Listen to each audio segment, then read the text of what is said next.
Quand on décide d'entreprendre, on ne regrette jamais. Ça, c'est la première chose. Hmm. La vie n'est pas toujours un long fleuve tranquille. Quand on est entrepreneur, il faut s'armer en effet de courage.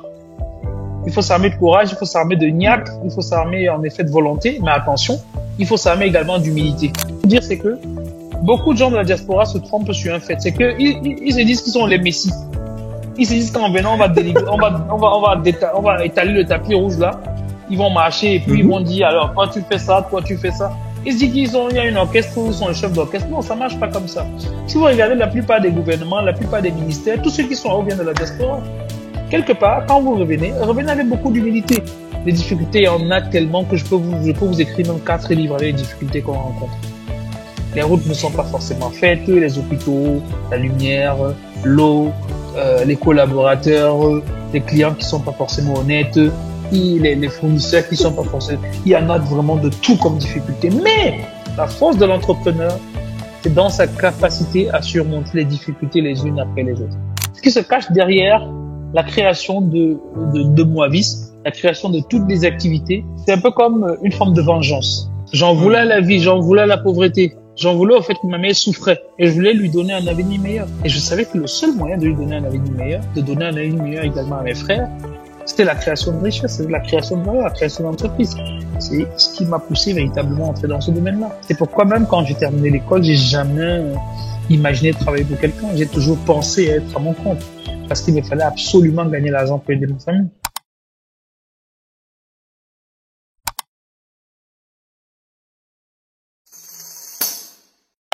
Kevin Dango, tu es CEO de Moavis Construction. Ton parcours il est assez emblématique. Comment on fait pour passer de l'ingénierie mécanique à aujourd'hui CEO de Moavis Construction? Ce que je vais dire, c'est la passion. La passion et également l'envie. Donc, moi, je pars toujours du présupposé que l'être humain est doté de grandes capacités. Et celui qui veut en effet exploiter ces différentes capacités-là a la possibilité en effet de switcher d'un domaine à l'autre.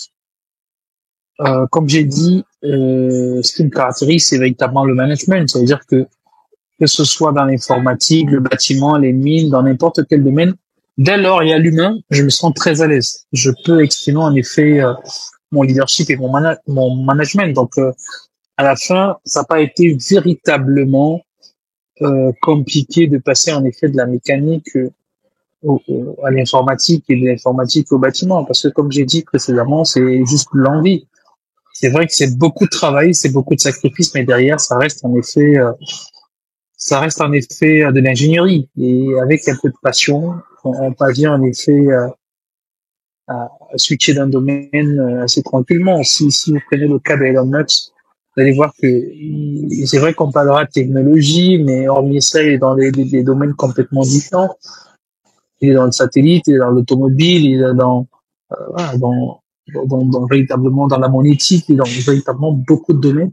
Mais il parvient en effet à être aussi brillant et à faire évoluer la technologie dans le monde. Donc je dirais que c'est assez de passion, c'est de la détermination, et après c'est également la volonté d'apprendre chaque jour. C'est très intéressant ce que tu dis parce que tu dis que il faut avoir la volonté et la capacité de pouvoir switcher sur différents domaines. Et moi, la question qui me vient actuellement, c'est lorsque tu es étudiant en ingénierie mécanique, est-ce que tu te voyais être aujourd'hui CEO de Moavis Construction? On va revenir sur comment la genèse du groupe où tu as la tête également. Mais j'aimerais savoir, est-ce que ta vision n'a pas forcément évolué au fil des années? Alors, une chose est certaine, hein, c'est que une fois en me baladant dans les messages au Facebook, donc sur Messenger, je me baladais sur des messages, des échanges que j'ai eu avec un de mes petits cousins qui est médecin, il est à Dakar. Et dans nos échanges, j'ai vu en effet qu'il m'avait envoyé un message très intéressant dans lequel il me disait « Tu es resté droit dans tes bottes et tu as pu concrétiser la vision que tu avais quand on était au lycée. » Donc à ce moment, moi, je faisais première et lui, il faisait, je pense, troisième ou sixième. Et je lui avais dit à ce moment, en effet, que je voulais devenir entrepreneur. Je lui avais dit Hmm. que pour moi, mon ambition, c'est de créer de la valeur, c'est de créer des entreprises, c'est avoir des employeurs. Donc, ce qui fait que c'est resté gravé dans sa mémoire depuis ce temps. Et quand on échangeait, comme je dis, en effet, il m'a dit que tu es resté droit dans tes bottes. Ça veut dire que c'est quelque chose que j'ai dans mon ADN depuis. C'est pas aujourd'hui que je pense en effet à la création d'une entreprise ou à la création de valeur. Je pense véritablement à ça depuis que je suis plus petit. Donc, en gros, toi, ton but n'a jamais été de travailler pour quelqu'un, c'était beaucoup plus créer de l'emploi, apporter des solutions par tes entreprises, par les services que tu livres. Et c'est vraiment très intéressant parce qu'aujourd'hui, la génération passée n'avait pas, la majorité des personnes n'avaient pas ce mindset-là. Mais cette génération actuelle, il y a beaucoup plus d'entrepreneurs, beaucoup plus. Après, c'est dû également au réseau. Mais je te tiens mon profond respect parce que tu dis un truc qui me choque encore, c'est avoir la capacité de switcher sur plusieurs domaines. Parce qu'on voit aujourd'hui, on a par exemple des jeunes qui sont par exemple ingénieurs en informatique et qui veulent rien savoir par exemple de la comptabilité. On a par exemple des personnes qui veulent juste rester en fait dans leur zone de confort ou leur zone de connaissance. Est-ce que c'est une erreur de faire cela avec le monde actuel où ça demande de s'adapter? Pour toi, quelle vision tu as du monde actuel? Alors, disons que nous sommes dans un monde en constante évolution. Nous sommes dans un monde qui est très agile également. Et pour moi, la définition de l'être humain, ça veut dire, je veux dire quoi? La définition pour moi d'un être humain, c'est avoir la capacité d'être ce qu'on va appeler le comp-sharp. Parce que tout le Hmm. monde est d'abord E-shape. Donc, E-shape ou E-sharp en français, ça veut dire que j'ai une seule compétence. Ensuite, je vais Hmm. passer à T-sharp, ça veut dire que j'ai une compétence, voilà, une expertise et une compétence transversale. Ensuite, je vais Hmm. passer à P-sharp. Le P-sharp, ça veut Mhm. dire que j'ai deux expertises et une compétence transversale. Ensuite, je vais passer à Com-sharp. Le Com-sharp, ça veut dire que j'ai la capacité d'avoir plusieurs expertises et des compétences transversales. Et nous sommes dans un monde où aujourd'hui, les personnes doivent migrer vers le Com-sharp. Hmm. OK? Parce que on est, comme j'ai dit précédemment, dans un monde en constante évolution. Avant, on se disait en effet que si j'ai une compétence, je trouve un emploi, je suis à l'abri. L'intelligence artificielle est en train de nous montrer en effet que personne n'est plus à l'abri. OK? Les Hmm. choses sont en train de rapidement évoluer. On a le deep learning, l'intelligence artificielle, il y a le Web 3. Donc, les choses sont véritablement en train de changer, d'évoluer, mais il faudrait derrière que les personnes puissent s'adapter. Donc, Hmm. c'est beaucoup plus représentatif dans le monde de l'informatique parce que là, on parle de technologie, mais même dans le monde du bâtiment où je suis, les personnes Mhm. doivent continuellement se former parce que derrière, Mhm. il y a en effet pas mal de machines qui sont créées pour faciliter le travail.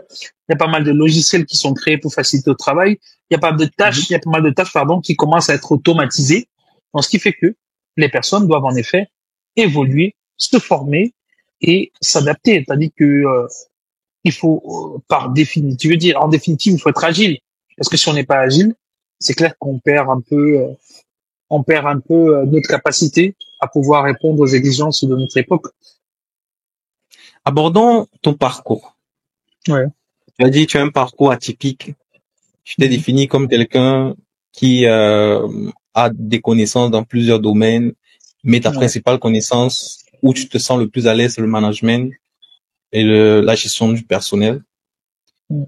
Moi, j'aimerais te poser une question, c'est entreprendre en Afrique, c'est facile ou pas? Tout dépend. Tout dépend des Tout leviers dépend sur de lesquels quoi. on s'appuie. Tout dépend des leviers sur lesquels on s'appuie. Hmm. Si vous êtes héritier, entreprendre, c'est facile. Si vous n'êtes pas héritier, entreprendre, c'est difficile. Donc, c'est pas une Dans réponse votre, qu'on va dire, c'est facile, c'est difficile. Non, non. Tout dépend des leviers sur lesquels vous vous appuyez. Tout dépend de la porte puisqu'on est, d'entrée également. puisqu'on est sur ton parcours, dans ton cas, ça a été Alors, facile, disons c'est dur. que non, non, ça a absolument pas été facile. Jusqu'à présent, ça reste difficile. Pourquoi? Parce que moi, je suis issu de la diaspora. Donc, je suis revenu entreprendre sur le continent africain. Et quand on revient, c'est un processus d'apprentissage, de réapprentissage. Parce que Hmm. quitter le Cameroun, revenir 13 ans, 14 ans après, on est dans un processus de réapprentissage. On a oublié beaucoup d'éléments de notre culture. On a oublié beaucoup de valeurs qu'on avait ici. Pas mal de choses qu'il faut recommencer à apprendre. Donc, ça a absolument pas été facile. Pourquoi? Parce que on est dans un continent où la valeur du temps ne compte pas forcément. En France, quand on donne rendez-vous à quelqu'un à 20 heures, c'est 20 heures. 19 heures, c'est Ah 19 oui. heures. Au Cameroun, 20 heures, ça peut être 4 heures du matin. 20 heures, ça peut être minuit. Donc, et ça, il faut le comprendre, il faut l'accepter. Peut-être pas l'accepter, mais dans tous les cas, parfois, on n'a pas le choix. Donc, on est dans un continent où du jour au lendemain, on peut ne plus avoir de lumière, ou alors quand on a un petit délestage, quand ça revient en surtension, ça grille tous les appareils. C'est votre investissement qui va à l'eau. Donc, il y a beaucoup de challenges auxquels on fait face quand on décide de revenir entreprendre en Afrique. Mais qu'est-ce qui nous fait définitivement y rester? C'est la passion. C'est la passion de dire Hmm. que, c'est la passion de dire que définitivement, il faut apporter de la valeur, mais quelque part où ça compte. Hmm. Ça veut pas dire que la valeur que j'apportais en France ne comptait pas, mais je me sens beaucoup plus utile ici. Hmm. Quand je veux dire ça comment? Quand je retransmets, quand je manage, quand j'accompagne, je sens vraiment que j'ai un vrai impact. En France, les dés sont déjà joués, ok? Ce qui fait que il n'y a pas forcément grand chose qu'on va créer. Par contre, ici chez nous, tout est à refaire, tout est à créer, tout est à améliorer. C'est-à-dire on ressent assez rapidement, ok, notre importance dans la vie des personnes, dans la vie de notre équipe, dans la vie de notre entreprise, dans la cité de manière générale. On ressent rapidement, en effet, qu'on apporte de la valeur, même si ça reste compliqué. Ce que l'entrepreneur regarde, c'est pas forcément la complication. Il regarde comment il va surmonter, en effet, cette complication-là. C'est exactement ça qui fait à ce qu'on reste. Et également, comme j'ai l'habitude de dire aux gens, il y a Tidiane Thiam, le célèbre, en effet, ivoirien, qui lui a dit, si vous voulez multiplier vos gains par 1000, il faut aller, en effet, sur le continent africain. Et il a tout à fait, en effet, raison. Mais c'est vrai que ça prend beaucoup de temps parce que quand on dit multiplier par 1000, les gens se disent que c'est en 2 jours qu'on le fait. Non, c'est en beaucoup d'années qu'on va le faire. Ça prend le temps, mais c'est voilà, il faudra en effet, faudra le faire. On le fait pas forcément pour de l'argent également. C'est vrai que la conséquence du travail bien fait ou alors la conséquence du service bien fait, c'est l'argent. Mais à la base, on le fait parce qu'on est passionné. On le fait parce qu'on veut apporter de la valeur à notre terre, à notre continent, à notre pays, et puis répondre également aux enjeux de notre ère. C'est très intéressant. Il y a un passage que tu viens de dire, c'est la conséquence du travail bien fait, c'est de l'argent. Ouais.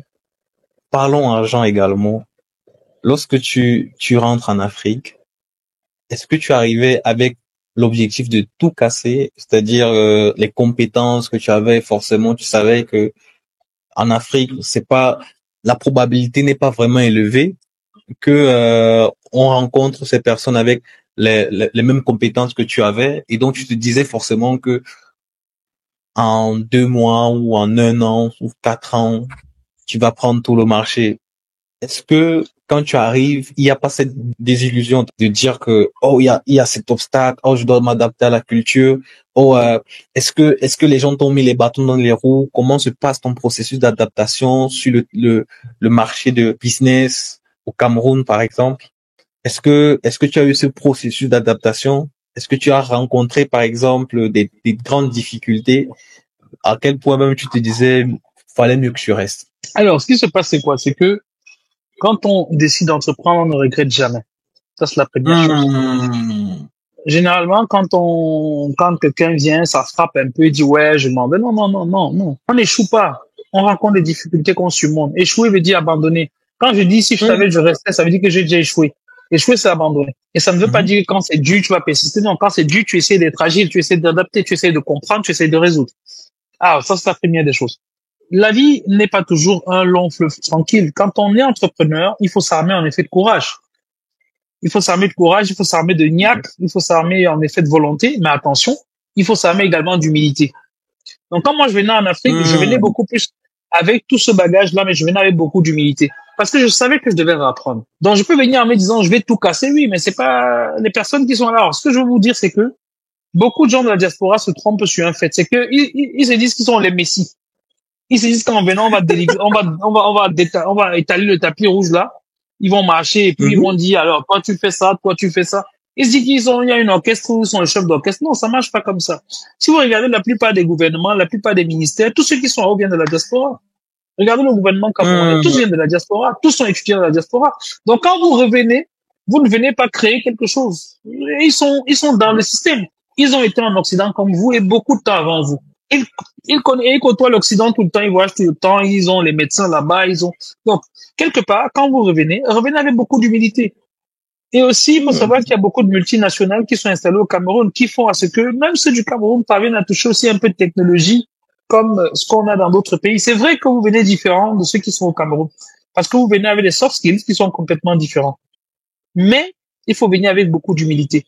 Parce que beaucoup de gens qui Mhm. viennent en se disant que je vais tout casser, je vais tout avoir, je vais rafler tout le marché, ils rentrent toujours très déçus.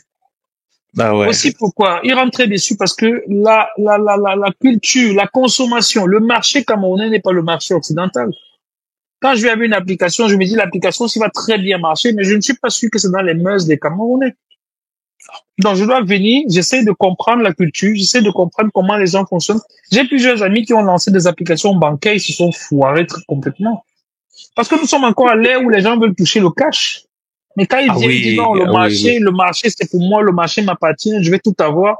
Il lance son application, il n'a pas 10 personnes qui l'utilisent. Et après, il se décourage, il rentre, il dit, ah, vraiment, un peu plus de machin. Non. Je viens, j'essaye d'être humble, j'essaye de m'entourer de deux types de personnes, des coachs et des mentors, qui sont dans le domaine Mhm. que je veux. J'essaye d'avoir également des relations au niveau, par exemple, hein, de manière pratique.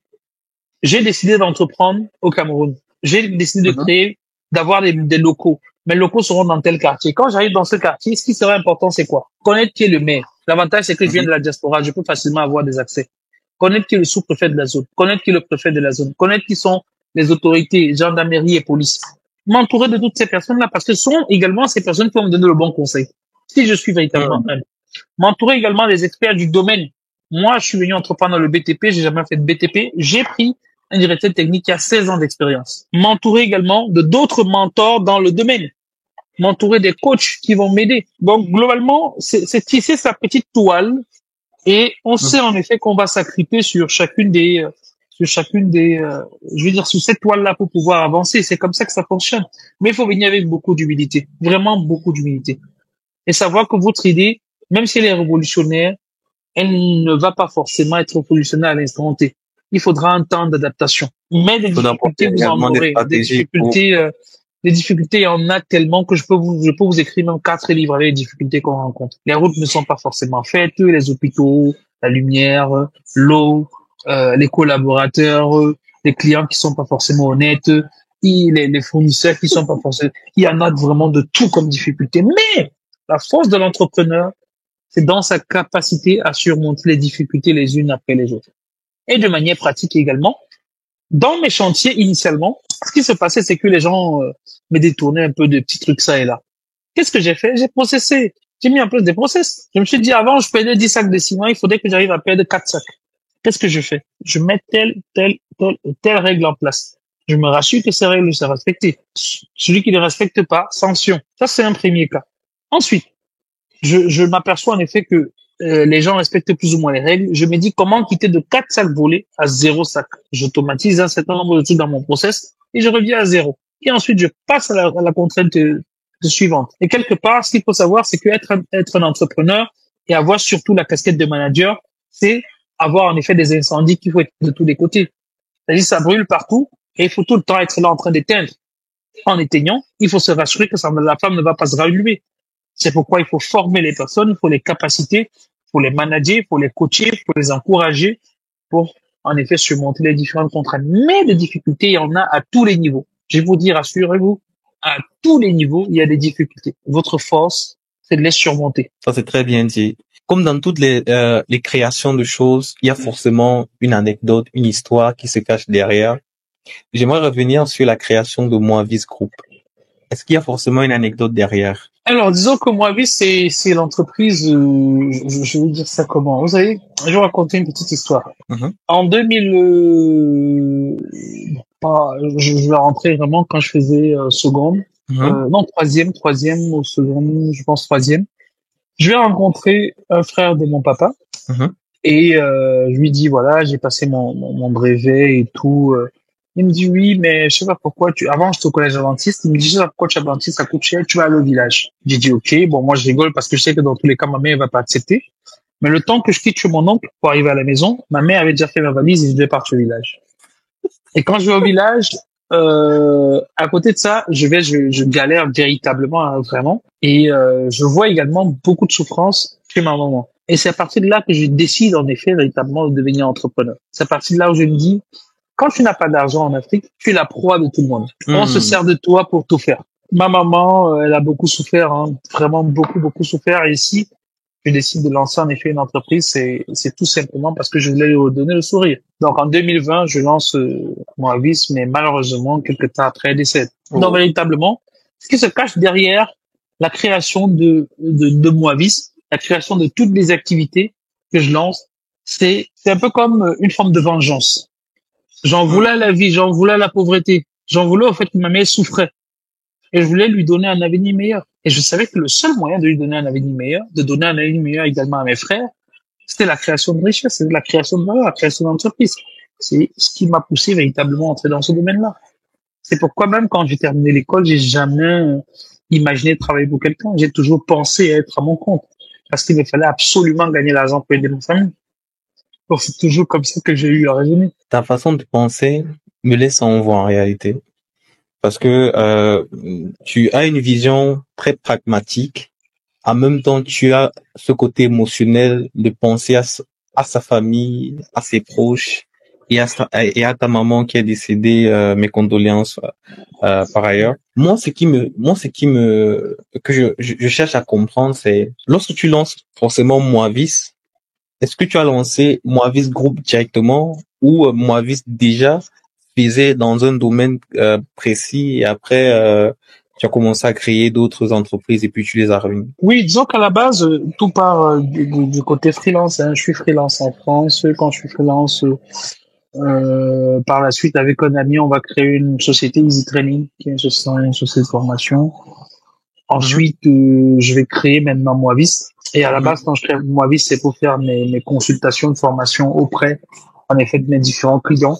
Et plus tard, pour faire le placement de personnes. Et c'est bien mhm. après, en effet, que j'ai créé, en quelque sorte, Moavis Construction. Pour évoluer dans la discussion, est-ce que quand tu regardes ton parcours aujourd'hui, tu diras que tu as réussi ta vie? Alors, je suis loin d'avoir réussi ma vie, hein. Je suis très très loin d'avoir réussi ma vie. Pour réussir ta vie, J'ai qu'est-ce qu'il réussi, faut? j'ai réussi à faire certaines choses, ok. J'ai Mhm, réussi à donner à mes familiers ce que moi j'ai pas pu avoir. Moi, j'ai fait mon université dans les écoles publiques. Par mhm, contre, chacun de mes familiers, j'ai fait à ce qu'il aille dans une école privée, des écoles privées qui coûtent très très très cher. Et mhm. c'est quelque chose voilà, que je valorise. Et ça, j'ai réussi à le faire.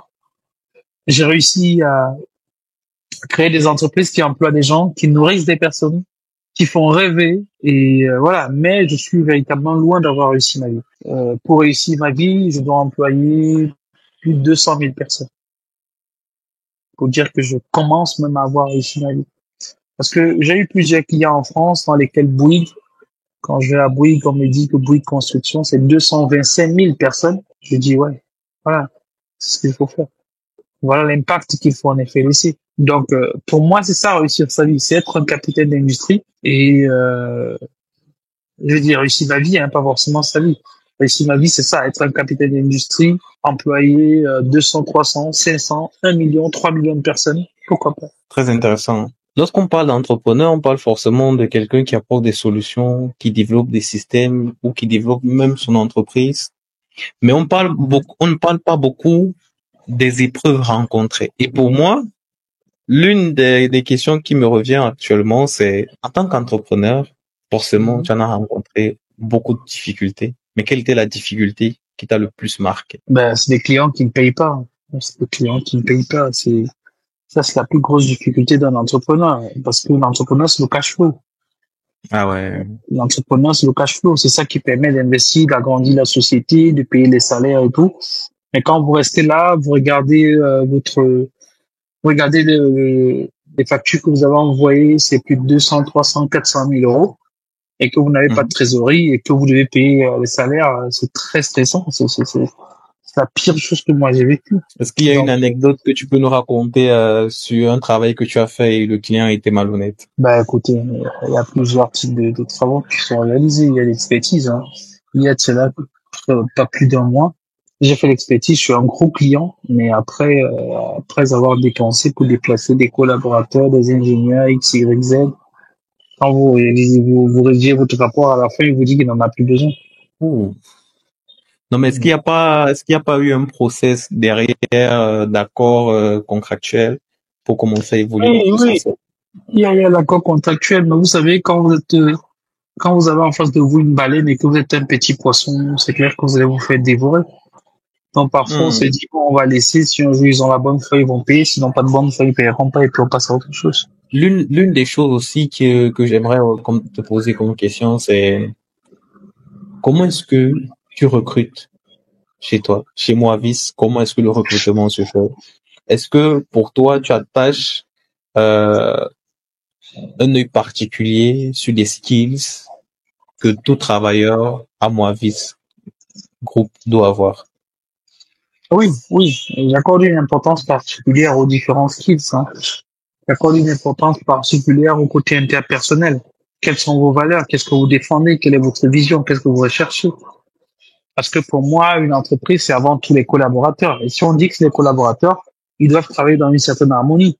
C'est-à-dire qu'à chaque recrutement, on va s'assurer que la personne aura en effet non seulement les compétences techniques que nous recherchons, mais également les capacités personnelles de pouvoir s'adapter au groupe, pouvoir échanger également avec l'ensemble des membres. Donc voilà ce qu'on va rechercher. On va pas rechercher uniquement le côté technique, on va rechercher également le côté véritablement adaptation à l'entreprise, vie de l'entreprise et autres. Parlons gestion économique de Moavis Group et de toutes tes autres entreprises. Mhm. Qui gère l'argent? Est-ce que tu as délégué cette tâche-là? Est-ce que tu as une certaine intelligence euh, économique pour pouvoir centraliser tout ça et avoir des processus d'automatisation? Comment est-ce que ça se passe? Disons que une entreprise elle est assez structurée. Hein. Quand on décide de faire du business du vrai, on va structurer Mhm. son entreprise. Qui gère l'argent, il y aura un pôle comptabilité. C'est la Mhm. responsable administrative et financière qui gère l'argent. C'est pas moi. Donc Mhm. tout est assez structuré. On va voir la logistique, il y a des gens qui gèrent la logistique, les finances, il y a des gens qui gèrent les finances. Donc tout ça, tout est assez structuré pour que l'entreprise puisse être pérenne et durer en effet dans le temps.